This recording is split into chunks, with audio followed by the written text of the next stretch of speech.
আল্লাহ রাসূল সাল্লাল্লাহু আলাইহি ওয়াসাল্লাম বলেন, প্রত্যেক আদম সন্তানই গুনাহ করবে, ভুল করবে। আর এই গুনাহগারদের মধ্যে সর্বোত্তম হলো তারা যারা হলো আত-তাওয়াবুন, তথা তওবা করে আল্লাহ তাআলার কাছে ক্ষমা প্রার্থনা করে। বলুন, হে আমার বান্দারা, যারা নিজেদের উপর বাড়াবাড়ি করে ফেলেছে, তোমরা আল্লাহর রহমত থেকে নিরাশ হইও না। নিশ্চয়ই আল্লাহ সব গুনাহ ক্ষমা করে দেন। নিঃসন্দেহে তিনি পরম ক্ষমাশীল, অতিশয় দয়ালু। আল্লাহ রাসূল সাল্লাল্লাহু আলাইহি ওয়াসাল্লাম বলেন, তোমরা যদি আকাশ পরিমাণ গুনাহ করে থাকো, তোমাদের গুনাহের পরিমাণটা যদি আকাশ থেকে নিয়ে জমিন পর্যন্ত যত জায়গা রয়েছে, যত ফাঁকা জায়গা রয়েছে, তোমাদের গুনার পরিমাণটা যদি এত বেশি হয়ে যায়, তবুও তোমরা আল্লাহর রহমত থেকে নৈরাশ হইও না। আল্লাহ রাসূল সাল্লাল্লাহু আলাইহি ওয়াসাল্লাম বলেন, মানুষ সকল, আমার উম্মতেরা, ও আল্লাহর বান্দা, আল্লাহর গোলাম, তোমরা শুনে রাখো, তোমরা সদা সর্বদা আল্লাহ রাব্বুল আলামিনের নিকট তওবা করতে থাকো, আল্লাহ তাআলার কাছে ক্ষমা প্রার্থনা করো। কেননা আমি নবী প্রতিদিন আল্লাহ তাআলার দরবারে ৭০ বার তওবা করে থাকি। সুবহানাল্লাহ। নবী, আমি আপনাকে এই দুনিয়ার বুকে পাঠাইলাম রহমত স্বরূপ, আমি তোমাকে রহমত করে পাঠাইলাম। যে নবীকে রহমত করে দুনিয়ার বুকে পাঠিয়েছেন, সেই নবী কখনো গুনাহগার হতে পারে না, সেই নবী কখনো গুনাহ করতে পারে না, ভুল করতে পারে না, দোষ করতে পারে না।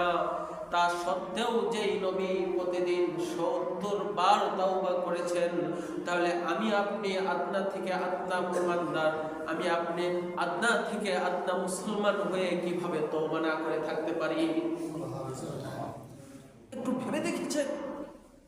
যে নবীকে আল্লাহ রাব্বুল আলামিন দো জাহানের বাদশা স্বরূপ প্রেরণ করেছেন, তিনি দোনো জাহানের বাদশা না, এই দুনিয়ার বুকেরও বাদশা এবং পরকালেরও যিনি বাদশা, সেই নবী যদি প্রতিদিন ৭০ বার তাওবা করে থাকেন, তাহলে আমার আপনার কতবার তাওবা করা উচিত?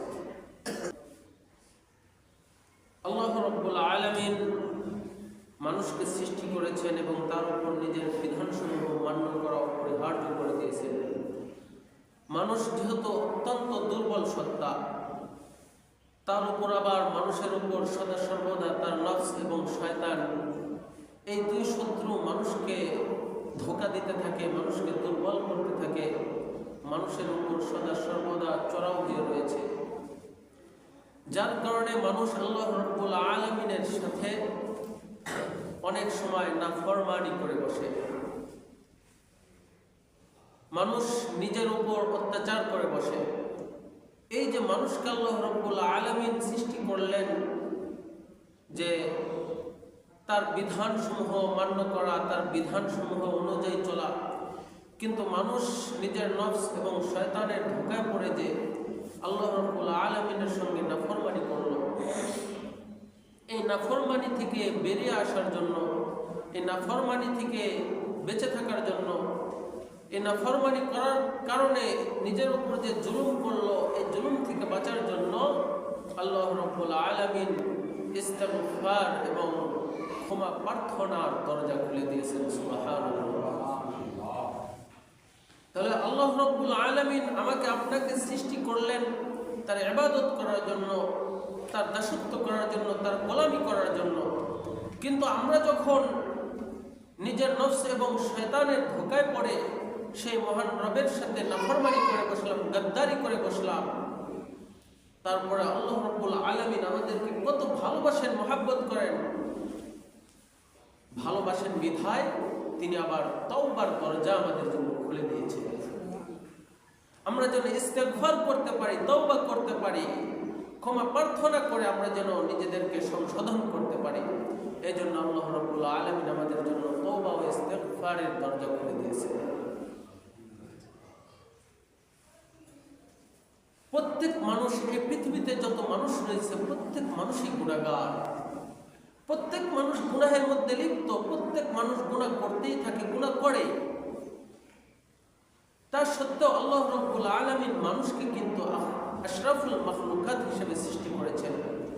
সৃষ্টিকুলের মধ্যে সর্বোত্তম, সবচেয়ে আদর্শবান, সবচেয়ে উত্তম সৃষ্টি হিসেবে এই দুনিয়ার বুকে প্রেরণ করেছেন মানুষকে। কোন মানুষই নিজেকে গুনাহমুক্ত রাখতে পারে না। দিনের যতগুলো শাখা আছে, যেমন ইমানিয়াত, ইবাদাত, লেনদেন, সামাজিক জীবন ব্যবস্থা, কাজকর্ম ইত্যাদি ইত্যাদি ক্ষেত্রে মানুষ কিন্তু গুনাহের মধ্যে লিপ্ত হয়েই যায়। মানুষ গুনাহ করেই থাকে। তো গুনাহ করলেই কি তাহলে সে আশরাফুল মাখলুকাত থেকে বের হয়ে গেল? মানুষ তো গুনাহ করবে, এটা আল্লাহ রাব্বুল আলামিন নিজেও জানেন। তারপরেও তিনি কেন আশরাফুল মাখলুকাত হিসেবে সৃষ্টি করলেন? আল্লাহ রাসূল সাল্লাল্লাহু আলাইহি ওয়াসাল্লাম বলেন, কুল্লু বানি আদম খাত্তাউন ওয়া খায়রুল খাত্তাইন আত-তাওয়াবুন। আল্লাহ রাসূল সাল্লাল্লাহু আলাইহি ওয়াসাল্লাম বলেন, প্রত্যেক আদম সন্তানই গুনাহ করবে, ভুল করবে। আর এই গুনাহগারদের মধ্যে সর্বোত্তম হলো তারা যারা হলো আত-তাওয়াবুন, তথা তওবা করে আল্লাহ তাআলার কাছে ক্ষমা প্রার্থনা করে। কুল্লু বানি আদম খাত্তাউন, প্রত্যেক আদম সন্তানই কি করবে? গুনাহ করবে, ভুল করবে। ওয়া খায়রুল খাত্তাইনা আত-তাওয়াবুন, আর প্রত্যেক ভুলকারীদের মধ্য থেকে, গুনাহগারদের মধ্য থেকে উত্তম হলো তারা যারা আল্লাহ রাব্বুল আলামিনের নিকট তাওবা করে। গুনাহ, মানুষ গুনাহ করবেই, মানুষ ভুল করবেই, কারণ মানুষের প্রকাশ্য শত্রু হলো শয়তান। যেই শয়তান প্রথম মানব হযরত আদম আলাইহিস সালাতু ওয়াস সালামকে পর্যন্ত ভুল করতে বাধ্য করেছে, করেন নাই? শয়তান আদম আলাইহিস সালামকে ভুল করানোর মাধ্যমেই কিন্তু আদম আলাইহিস সালামকে জান্নাত থেকে বিতাড়িত করে এই দুনিয়ার বুকে প্রেরণ করা হয়েছে। এজন্য আমরা তো তার সন্তান, আমরা তো আদম সন্তান। আমরা ভুল করবই, গুনাহ করবই, কিন্তু গুনাহ করলেই, ভুল করলেই হতাশ হওয়া যাবে না। বরং গুনাহ করার সাথে সাথে একজন আদনা থেকে আদনা মুমিন, দুর্বল মুমিন, অর্থাৎ সাধারণ মুমিন কারা? একজন সাধারণ মুমিন হলো তারা যারা গুনাহ করা মাত্রই তাদের ভিতরে ভয় সৃষ্টি হয়ে যাবে। আমি তো গুনাহ করলাম, এই গুনাহ থেকে আমি কিভাবে ফিরে আসতে পারবো? এই গুনাহ থেকে আমি কিভাবে তাওবা করতে পারবো? এই গুনাহটাকে আমি কিভাবে মাফ করে নিতে পারবো? এটাকে বলা হয় আদনা থেকে আদনা ঈমানদার। একদম দুর্বল মুমিন, একজন দুর্বল যে মুমিন, সে গুনাহ করার পর গুনাহ থেকে নিজেকে শুধরিয়ে নিবে, গুনাহ থেকে সে মাফ করে নিবে। আল্লাহ রাব্বুল আলামিন বলেন, আমাই ইয়ামাল সুআন আও ইয়াযলিম নাফসাহু সুম্মা ইস্তাগফিরিল্লাহ ইয়াজিদিল্লাহা গফুরুর রহিমা। যে ব্যক্তি কোনো মন্দ কাজ করে অথবা নিজের উপর জুলুম করে অথবা আল্লাহর কাছে নিজের গুনাহের ক্ষমা প্রার্থনা করে, সে আল্লাহকে ক্ষমাশীল ও পরম দয়ালু পাবে। যে ব্যক্তি ভুল করবে, গুনাহ করবে অথবা আল্লাহ রাব্বুল আলামিনের কাছে ক্ষমা প্রার্থনা করবে, তওবা করবে, সে আল্লাহ রাব্বুল আলামিনকে ক্ষমাশীল এবং দয়ালু হিসেবে পাবে। সুবহানাল্লাহ। আল্লাহ রাব্বুল আলামিন অপর আয়াতে বলেন, قل يا عبادي الذين أسرفوا على أنفسهم لا تقنطوا من رحمة الله إن الله يغفر الذنوب جميعا إنه هو الغفور الرحيم। বলুন, হে আমার বান্দারা, যারা নিজেদের উপর বাড়াবাড়ি করে ফেলেছে, তোমরা আল্লাহর রহমত থেকে নিরাশ হইও না। নিশ্চয়ই আল্লাহ সব গুনাহ ক্ষমা করে দেন। নিঃসন্দেহে তিনি পরম ক্ষমাশীল, অতিশয় দয়ালু। আল্লাহ রাসূল সাল্লাল্লাহু আলাইহি ওয়াসাল্লাম এই আয়াতের পরিপ্রেক্ষিতে হাদিস বর্ণনা করেন, লাউ আখতাতুম হাত্তা তাবলুগা খাতায়াকুম আস-সামাআ সুম্মা তুবতুম লাতাবা আলাইকুম। আল্লাহ রাসূল সাল্লাল্লাহু আলাইহি ওয়াসাল্লাম বলেন, তোমরা যদি আকাশ পরিমাণ গুনাহ করে থাকো, তোমাদের গুনাহের পরিমাণটা যদি আকাশ থেকে নিয়ে জমিন পর্যন্ত যত জায়গা রয়েছে, যত ফাঁকা জায়গা রয়েছে, তোমাদের গুনার পরিমাণটা যদি এত বেশি হয়ে যায়, তবুও তোমরা আল্লাহর রহমত থেকে নৈরাশ হইও না। কারণ আল্লাহ তাআলার রহমত, আল্লাহ তাআলা এত দয়াবান, এত পরিমাণ ক্ষমাশীল যে তুমি বান্দা যদি এই আকাশ থেকে নিয়ে জমিন পর্যন্ত যত ফাঁকা জায়গা রয়েছে, তোমার গুনাহ যদি এত পরিমাণও যদি হয়ে যায়, তবু আল্লাহর রহমত থেকে তোমার গুনাহ বেশি না। সুবহানাল্লাহ বলবেন না? তাহলে আল্লাহ তাআলার রহমত, আল্লাহ তাআলার দয়া এত বেশি যে আমরা যদি এত পরিমাণও গুনাহ করে ফেলি, তবু আল্লাহর রহমত থেকে নৈরাশ হয়ে যাবে না। আল্লাহর রহমত থেকে নৈরাশ হয়ে যাবে না, বরং সদা সর্বদা আল্লাহ তাআলার কাছে ক্ষমা প্রার্থনা করতে হবে, আল্লাহ তাআলার কাছে নত স্বীকার করতে হবে, মাফ চাইতে হবে। আল্লাহ রাসূল সাল্লাল্লাহু আলাইহি ওয়াসাল্লাম বলেন, ইয়া আইয়ুহান নাসু তুবু ইলাল্লাহ ফাইন্নী আতুবু ইলাইহি ফিল ইয়াউমি 70 মাররাতান। আল্লাহ রাসূল সাল্লাল্লাহু আলাইহি ওয়াসাল্লাম বলেন, আমার সকল, আমার উম্মতেরা, ও আল্লাহর বান্দা, আল্লাহর গোলাম, তোমরা শুনে রাখো,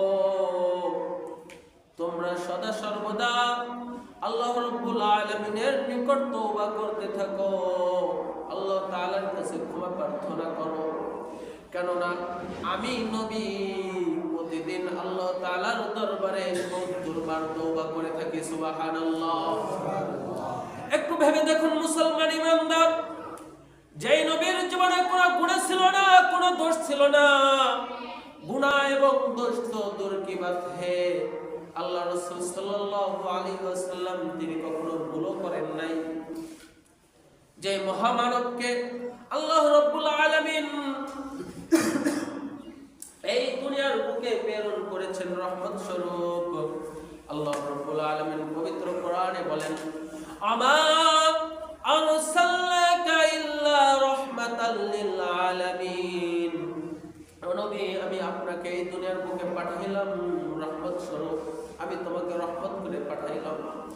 যে নবীকে রহমত করে দুনিয়ার বুকে পাঠিয়েছেন, সেই নবী কখনো গুনাহগার হতে পারে না, সেই নবী কখনো গুনাহ করতে পারে না, ভুল করতে পারে না, দোষ করতে পারে না। তা সত্ত্বেও যেই নবী প্রতিদিন ৭০ বার তওবা করেছেন, তাহলে আমি আপনি আদনা থেকে আদনা মুসলমানদার, আমি আপনি আদনা থেকে আদনা মুসলমান হয়ে কিভাবে তওবা না করে থাকতে পারি? একটু ভেবে দেখেছেন, যে নবীকে আল্লাহ রাব্বুল আলামিন দো জাহানের বাদশা স্বরূপ প্রেরণ করেছেন, তিনি দোনো জাহানের বাদশা না, এই দুনিয়ার বুকেরও বাদশা এবং পরকালেরও যিনি বাদশা, সেই নবী যদি প্রতিদিন ৭০ বার তওবা করে থাকেন, তাহলে আমার আপনার কতবার তওবা করা উচিত? একটু ভাবেন। আল্লাহ রাসূল সাল্লাল্লাহু আলাইহি ওয়াসাল্লাম বলেন, মা আসররা মান ইস্তাগফারা ওয়া ইন আদা ফিল ইয়াউমি ৭০ মাররাতান। আল্লাহ রাসূল সাল্লাল্লাহু আলাইহি ওয়াসাল্লাম বলেন, যে বান্দা গুনাহ করলো, গুনাহ করার পরে সে অনুতপ্ত হয়ে আবার তওবা করলো, এভাবে যদি কোনো বান্দা প্রতিদিন ৭০ বার গুনাহ করে এবং আল্লাহ তাআলার নিকট তওবা করে, তবু এই ব্যক্তি ওই ব্যক্তির মতো নয় যে সদা সর্বদা গুনাহের মধ্যে লিপ্ত রয়েছে। সুবহানাল্লাহ। অর্থাৎ ৭০ বার একজন বান্দার গুনাহ করা এত সোজা? বলেন, একটা মানুষ ৭০ বার গুনাহ করবে,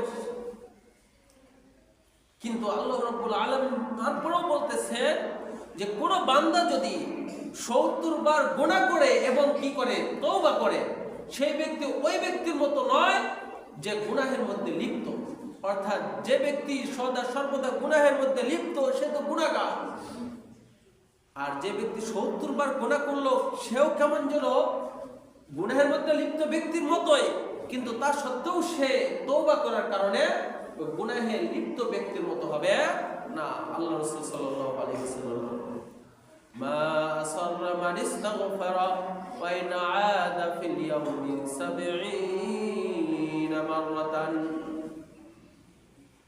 এখন এই যে তওবা করব, তওবা করলে কি হবে?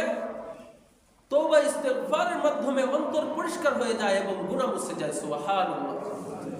তওবা এবং ইস্তিগফারের মাধ্যমে অন্তর পরিষ্কার হয়ে যায়, গুনাহ থেকে মুক্ত হয়ে যায়, গুনাহ মুছে যায়, পাপ মার্জনা হয়ে যায়। যখন কোনো মানুষের দ্বারা কোনো গুনাহ হয়ে থাকে তখন অন্তরের মধ্যে একটা দাগ পড়ে যায়। যখন আবারও ওই গুনাহের জন্য তাওবা না করে যখন আবারও গুনাহ করতে থাকে, ওই অন্তরের দাগটা বাড়তে থাকে, এক সময় তার অন্তরটা কালিয়ে পরিপূর্ণ হয়ে যায়, একদম পুরো অন্ধকার হয়ে যায়। আর যখন কোনো বান্দা গুনাহ করার পরে আবার যখন আল্লাহ রাব্বুল আলামিনের উপর তাওবা করবে, মাফ চাইবে, তখন আল্লাহ রাব্বুল আলামিন তার অন্তরের সেই কালিটাকে মুছে দেবেন। সুবহানাল্লাহ। আল্লাহ রাসূল সাল্লাল্লাহু আলাইহি ওয়াসাল্লাম বলেন, আত-তাইবু মিনাজ যামবি কামান লা যামবা লাহু। গুনাহ থেকে তওবাকারী ব্যক্তি হলো ওই ব্যক্তির ন্যায় কেমন যেন সে কোনদিন গুনাহ করে নাই। সুবহানাল্লাহ।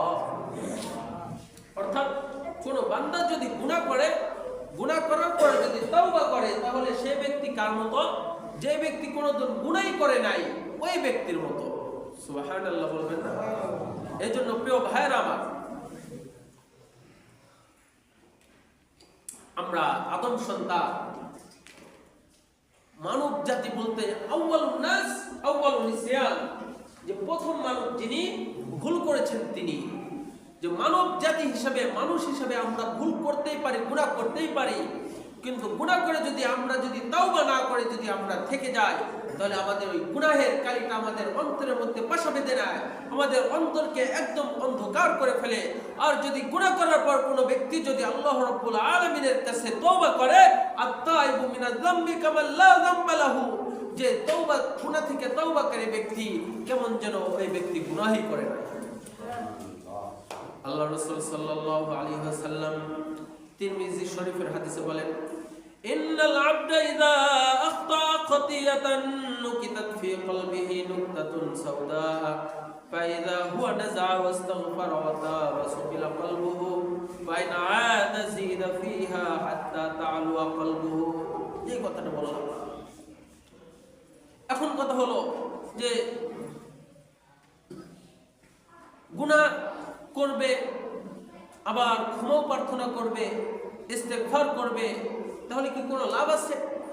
অবশ্যই আছে।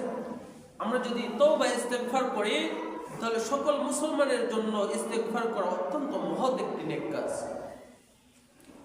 অর্থাৎ শুধু নিজের জন্য ইস্তেগফার করা যাবে না, শুধু নিজের জন্য মাফ চাওয়া যাবে না, বরং যে ব্যক্তি অন্য মুসলমানের জন্য, অন্য মুমিনের জন্য যখন গুনাহ থেকে মুক্তি পাওয়ার জন্য আল্লাহ রাব্বুল আলামিনের নিকট দোয়া করবে, এটা মহৎ একটি দোয়া, মহৎ একটি গুণ, এটা মহৎ একটি নেকির কাজ। সুবহানাল্লাহ।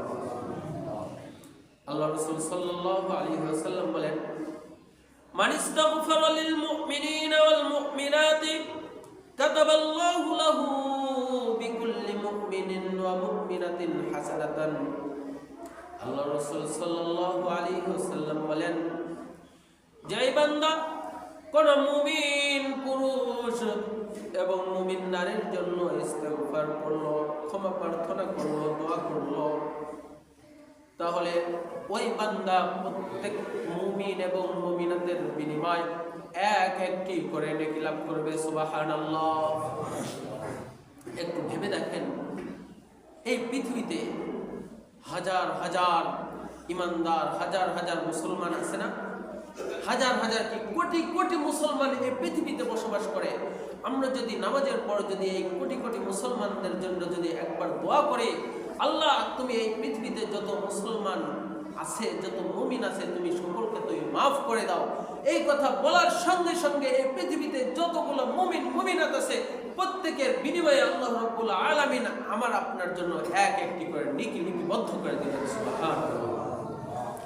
আল্লাহ রাসূল সাল্লাল্লাহু আলাইহি ওয়াসাল্লাম বলেন, মান ইস্তাগফারা লিল মুমিনিনা ওয়াল মুমিনাতি কুল্লা ইয়াউমিন 27 মাররাতান আও أو 25 مرة كان من الذين يستجاب لهم ويرزق به أهل الأرض আল্লাহ রাসূল সাল্লাল্লাহু আলাইহি ওয়াসাল্লাম বলেন, কোন বান্দা যদি প্রতিদিন অপর মুমিনাতদের জন্য 27 বার অথবা 25 বার জন্য যদি অপর মুমিনের জন্য যদি ক্ষমা প্রার্থনা করে, অপর মুমিনের জন্য যদি দোয়া করে, আল্লাহ রাব্বুল আলামিন ওই বান্দাকে আল্লাহ রাব্বুল আলামিনের প্রিয় বান্দা হিসেবে কবুল করে নেবেন। সুবহানাল্লাহ।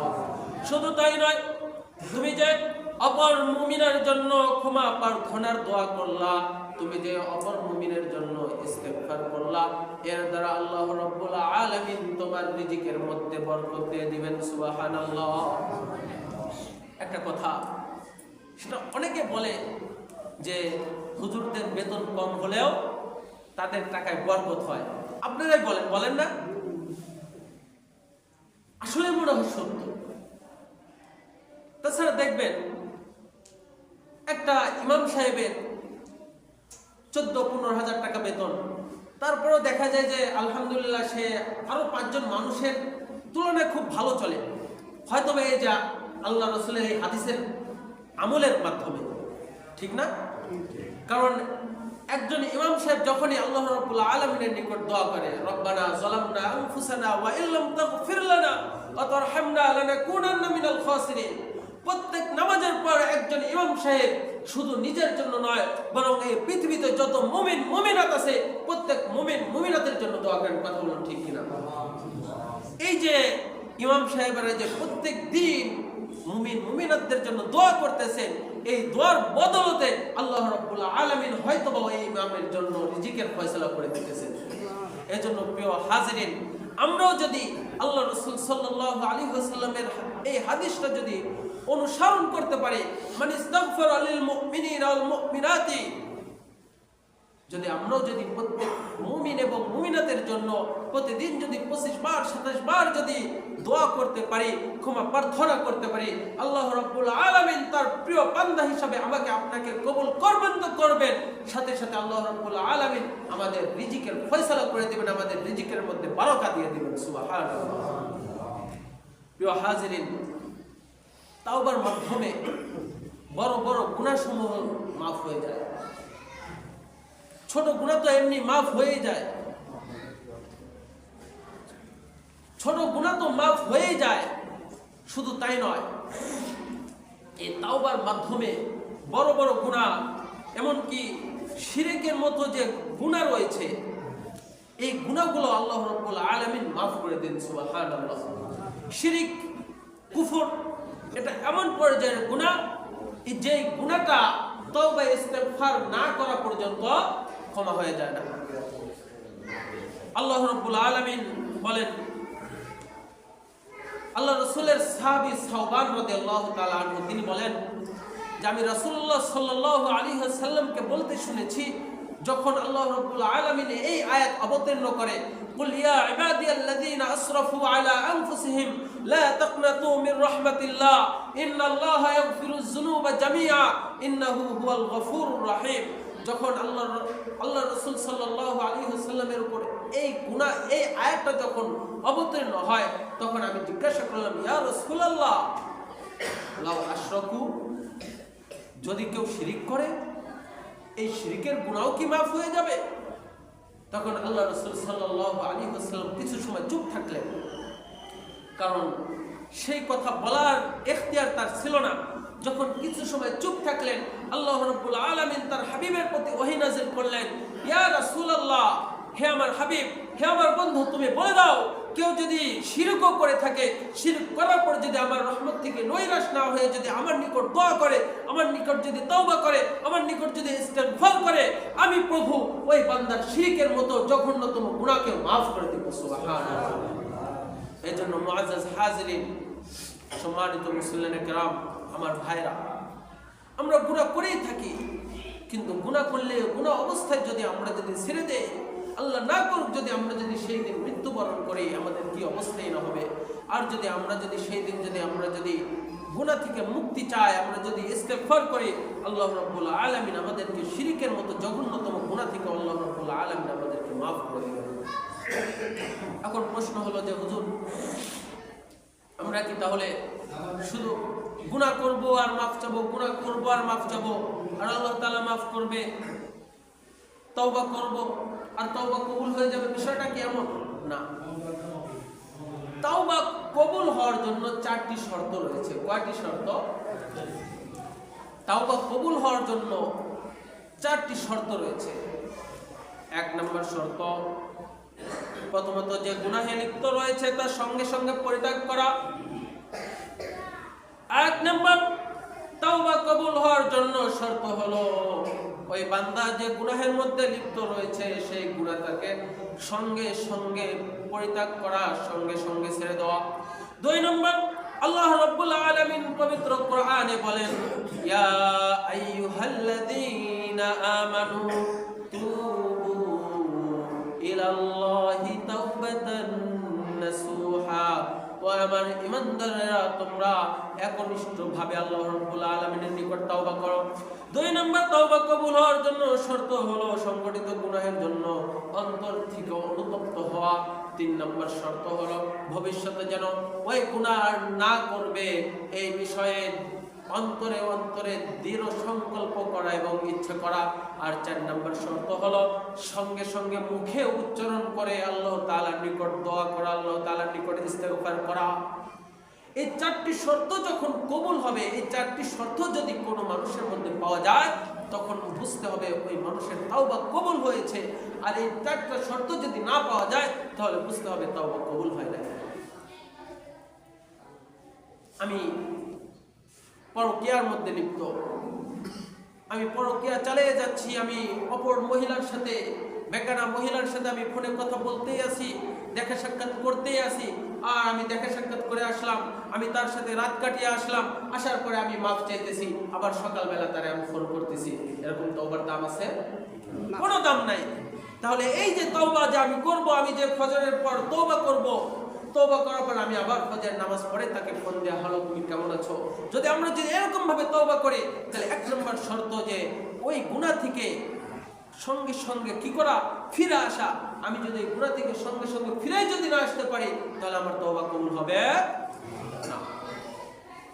যাই হোক প্রিয় ভাইয়েরা আমার, তওবা কবুল হওয়ার জন্য এই 4টি শর্ত, যে 1 নম্বর যে গুনাহে লিপ্ত রয়েছে তার সঙ্গে সঙ্গে ছেড়ে দেওয়া, 2 নম্বর সংগঠিত গুনাহের জন্য অন্তর থেকে অনুতপ্ত হওয়া, 3 নম্বর ভবিষ্যতে ওই গুনাহ কখনো করবে না এই বিষয়ে অন্তরে দৃঢ় সংকল্প করা এবং ইচ্ছা করা।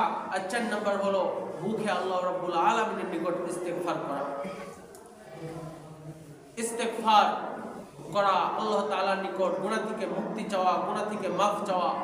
আমরা যে যে ভাষায় পারি, আমরা সেই সেই ভাষায় যদি আল্লাহ রাব্বুল আলামিনের নিকট যদি গুনাহ থেকে মাফ চাই, গুনাহ থেকে যদি বেঁচে থাকার চেষ্টা করি, আল্লাহ রাব্বুল আলামিন আমাদেরকে মাফ করে দিবেন। সুবহানাল্লাহ। তা সত্ত্বেও আল্লাহ রাব্বুল আলামিন কোরআনের বিভিন্ন আয়াতে, আল্লাহ রাসূল সাল্লাল্লাহু আলাইহি ওয়াসাল্লাম তার হাদিসের মধ্যে নিজের ভাষায়, অর্থাৎ আরবি ভাষায়, আল্লাহর ভাষায়, রাসূলের ভাষায় কিছু ইস্তেগফার শিখিয়ে দিয়ে গেছেন। ইস্তেগফারের মধ্য থেকে একটা ইস্তেগফার, এই ইস্তেগফারকে বলা হয় সাইয়্যিদুল ইস্তেগফার। কি বলা হয়? সাইয়্যিদুল ইস্তেগফার। সাইয়্যিদুল ইস্তেগফার ফজিলত কি? সাইয়্যিদুল ইস্তেগফার ফজিলত হলো আল্লাহ তাআলার কাছে মাগফিরাত ও ক্ষমা প্রার্থনা যে কোনো ভাষায় করা যায়, তবে হাদিসে এই জন্য কিছু নির্দিষ্ট দোয়া শেখানো হয়েছে। তার মধ্যে একটি দোয়াকে সাইয়্যিদুল ইস্তেগফার বলা হয়, যার ফজিলত অত্যন্ত মহান। সহিহ বুখারীতে আছে, আল্লাহ রাসূল সাল্লাল্লাহু আলাইহি ওয়াসাল্লাম বলেন, আল্লাহুম্মা আনতা রাব্বি লা ইলাহা ইল্লা আনতা খালাকতানি ওয়া আনা আবদুকা ওয়া আনা আলা আহদিকা ওয়া ওয়া'দিকা মাসতাতা'তু আউযু বিকা মিন শাররি মা সানা'তু আবু'ু লাকা বিনি'মাতিকা আলাইয়া ওয়া আবু'ু বিযামবি ফাগফির লি ফাইন্নাহু লা ইয়াগফিরু যুনুবা ইল্লা আনতা। আল্লাহ রাসূল সাল্লাল্লাহু আলাইহি ওয়াসাল্লাম বলেন, কোন ব্যক্তি যদি দিনের কোন অংশে ফজর থেকে নিয়ে সন্ধ্যা পর্যন্ত এই দিনের কোনো এক অংশে যদি কোনো ব্যক্তি সাইয়্যিদুল ইস্তিগফার পাঠ করে আর ওই বান্দা যদি সন্ধ্যার আগ পর্যন্ত, সন্ধ্যার আগে আগে যদি মারা যায়, আল্লাহ রাব্বুল আলামিন ওই বান্দাকে বিনা হিসাবে জান্নাতে দিয়ে দিবেন। সুবহানাল্লাহ। তাহলে এই যে সাইয়্যিদুল ইস্তিগফার, এই সাইয়্যিদুল ইস্তিগফারের সর্বোত্তম ফজিলত হলো কোনো ব্যক্তি যদি দিনের কোনো অংশে যদি একবার পাঠ করে আর ওই দিনের মধ্যে যদি ওই বান্দা মৃত্যুবরণ করে, আল্লাহ রাব্বুল আলামিন ওই বান্দাকে বিনা হিসাবে জান্নাত দিয়ে দিবেন। আর যদি রাতের কোনো অংশে যদি ওই বান্দা সাইয়্যিদুল ইস্তিগফার পাঠ করে, আল্লাহ রাব্বুল আলামিন যদি ওই রাত্রিতে যদি ফজরের আগে যদি ওই বান্দার যদি মৃত্যু হয়ে যায়, আল্লাহ রাব্বুল আলামিন ওই বান্দাকে বিনা হিসাবে জান্নাত দিয়ে দিবেন। সুবহানাল্লাহ। এজন্য প্রিয় ভাইয়ের আমার, আমরা যারা সাইয়্যিদুল ইস্তিগফার পারি, আমরা চেষ্টা করব যে প্রতিদিন একবার হলেও, দিনে একবার এবং সন্ধ্যায় একবার। এর সর্বোত্তম টাইম হলো আমি ফজরের নামাজ পড়লাম, ফজরের নামাজ পড়ে যদি আমি সাইয়্যিদুল ইস্তিগফার পড়ি, তাহলে আমার সন্ধ্যা পর্যন্ত মৃত্যুবরণ করলে বিনা হিসাবে জান্নাতে জান্নাত পেয়ে যাব।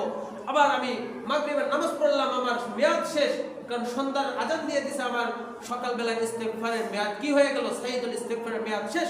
আমি মাগরিবের নামাজ পর যদি আমি আবার যদি আরেকবার সাইয়্যিদুল ইস্তিগফার পাঠ করি, তাহলে আমার মাগরিব থেকে ফজর পর্যন্ত আমি কি থেকে যাব, নিরাপদ থেকে যাব। আমি যদি ওই দিনের মধ্যে যদি ওই রাতের মধ্যে যদি মৃত্যুবরণ করে আমি জান্নাত পেয়ে যাব। আপনারা সকলে আমার সাথে একবার সাইয়্যিদুল ইস্তিগফার পাঠ করেন তো। আল্লাহুম্মা আনতা রাব্বি, বলেন লা ইলাহা ইল্লা আনতা খালাকতানি ওয়া আনা আবদুকা ওয়া আনা আলা আহদিকা ওয়া ওয়া'দিকা মাসতাতা'তু আউযু বিকা মিন শাররি মা সানা'তু আবুউ লাকা বিনি'মাতিকা আলাইয়া ওয়া আবুউ লাকা বিযামবি ফাগফিরলি ফাইন্নাহু লা ইয়াগফিরুদ যুনুবা ইল্লা আনতা।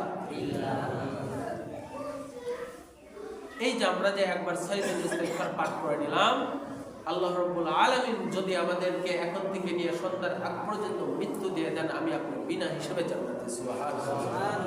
এখন কথা হলো যে আমি গুনাহ করতেই থাকবো, তাওবাটা যদি না করি, আবার তাওবা করলাম, আমার তাওবাটা কবুল হবে না। কখন? আল্লাহ রাসূল সাল্লাল্লাহু আলাইহি ওয়াসাল্লাম বলেন, কোন ব্যক্তি যদি মরজে মাউতের সময়, অর্থাৎ মৃত্যু চলে এসেছে, যখন মানুষের মৃত্যুর সময় ঘনিয়ে আসে, মানুষ কিন্তু বুঝতে পারে যে তার মৃত্যু হবে, অর্থাৎ গড়গড়া যখন মৃত্যুর ডাক যখন শুরু হয়ে যায়, যখন সে বুঝতে পারে যে আমি আর বাঁচবো না, আমি মরে যাব, ওই টাইমে যদি, ওই সময়ে যদি কোনো বান্দা যদি তাওবা করে, তার তাওবা কোশ্চিন কালো কবুল হবে না। ফিরআউনের ঘটনা আপনারা সকলেই জানেন। ফিরআউনকে মুসা আলাইহিস সালাতু ওয়াস সালাম অনেকবার দাওয়াত দিয়েছেন যে এক আল্লাহ তাআলাকে মেনে নাও, এক আল্লাহ তাআলার ইবাদত করো, দাসত্ব করো, তুমি নিজেকে প্রভু দাবি করো, ছেড়ে দাও। সে কিন্তু মানে নাই। মুসা আলাইহিস সালাম এবং তার জাতিকে নিয়ে যখন নীল নদ পার হয়ে গেল, নীল নদের মধ্যে দিয়ে রাস্তা হয়ে গেল, ফিরআউন এবং তার বাহিনীও কিন্তু ওই রাস্তা দিয়ে অগ্রসর হয়ে গেল। মাঝপথে পানি এসে তাদেরকে আবার ডুবিয়ে দিল। ঠিক তখন যখন ফিরআউন বুঝলো যে আমার আর এখান থেকে বেঁচে ফেরার কোনো উপায় নাই, ফিরআউন নিজেও জানতো। তার ঘটনা এমন পাওয়া যায়, যখন ফিরআউনের জাতিরা ফিরআউনের কাছে বৃষ্টি নাই, যে তুমি যদি প্রভুই হয়ে থাকো, তুমি যদি প্রভু হয়ে থাকো, তাহলে আমাদেরকে বৃষ্টি দাও, বৃষ্টি ছাড়া তো আমরা আর বাঁচতে পারতেছি না, শস্য উৎপাদন হচ্ছে না। ফিরআউন তো জানে যে আমি প্রভু না, আমার হাতে কোনো ক্ষমতা নাই। ওই ফিরআউন তখন আল্লাহ তাআলার নিকট এত আকুতি মিনতি করে কান্না করে দিয়েছিলেন, পরের দিন বৃষ্টি দিয়ে দিয়েছিলেন। সুবহানাল্লাহ বলবেন না? ফিরআউন যদি আল্লাহ তাআলার নিকট কান্না করে যদি বৃষ্টি আনতে পারে, তাহলে আমি আপনি তো মুসলমান, আমাদের মধ্যে তো ঈমান আছে, আমি আপনিও যদি আল্লাহ তাআলার নিকট এভাবে যদি কান্না করতে পারি, যদি জীবদ্দশায়, তাহলে আল্লাহ রাব্বুল আলামিন আমার আপনার দোয়াকেও কবুল করবেনই করবেন। কিন্তু সেই ফেরাউন যখন দেখলো যে আমি তো প্রভু নয়, আমি তো আল্লাহ তাআলার নিকট সাথে নাফরমানি করেছি, গাদ্দারি করেছি, এখন মৃত্যু তো আমার সামনে চলে এসেছে, তখন কিন্তু ফেরাউন কালেমা পড়ার চেষ্টা করেছে, কিন্তু আল্লাহ রাব্বুল আলামিন তখন তার ওই কালেমাকে কবুলও করেন নাই, এমনকি পড়ার সুযোগও দেন নাই, তার মুখের মধ্যে কাদা ঠেলে দিয়েছে। একথা বলার উদ্দেশ্য যে তওবা করতে হবে। আমার হায়াত থাকা অবস্থায়, আমার যৌবন থাকা অবস্থায়, আমার শক্তি থাকা অবস্থায় আমি গুনাহ করেছি, গুনাহ করার পরে আমি তওবা করে ফেলেছি। আমি যদি মনে করি যে আমার যখন মৃত্যু ঘুরে আসবে তখন আল্লাহ তাআলার নিকট মাফ চেয়ে নিব, না, কোশ্চিন কালেও এই তওবা আপনার কবুল হবে না। প্রিয় ভাইয়ের আমার, আমরা আদম সন্তান, আমরা মানুষ, আমরা গুনাহ করব, আমরা ভুল করব, এটাই আমাদের খাসিয়ত। আমরা যদি গুনাহ না করতাম, আমরা যদি ভুল না করতাম, তাহলে আমরা আশরাফুল মাখলুকাত হতে পারতাম না। ফেরেশতারা যারা আছেন তারা কি কখনো গুনাহ করে না, কোনো ভুল করে না। আল্লাহ রাব্বুল আলামিন কিছু ফেরেশতাকে সৃষ্টি করে রেখেছেন যে তুমি সিজদা করতে থাকো, তারা সিজদা করতেই আছে। কিছু ফেরেশতা তোমরা রুকু করতে থাকো, তারা রুকু করতেই আছে। কিন্তু তারা তো আশরাফুল মাখলুকাত না। মানুষকে আশরাফুল মাখলুকাত এই জন্যই আল্লাহ রাব্বুল আলামিন বানিয়েছেন যে তারা গুনাহ করবে এবং ক্ষমা প্রার্থনা করবে। আল্লাহ রাব্বুল আলামিন আমাকে সহ আপনাদের সকলকে গুনাহ করলে সঙ্গে সঙ্গে তাওবা ইস্তেগফার করার তৌফিক দান করুন। সকল বলি আমিন। ওয়া আখিরু দাওয়ানা আলহামদুলিল্লাহ।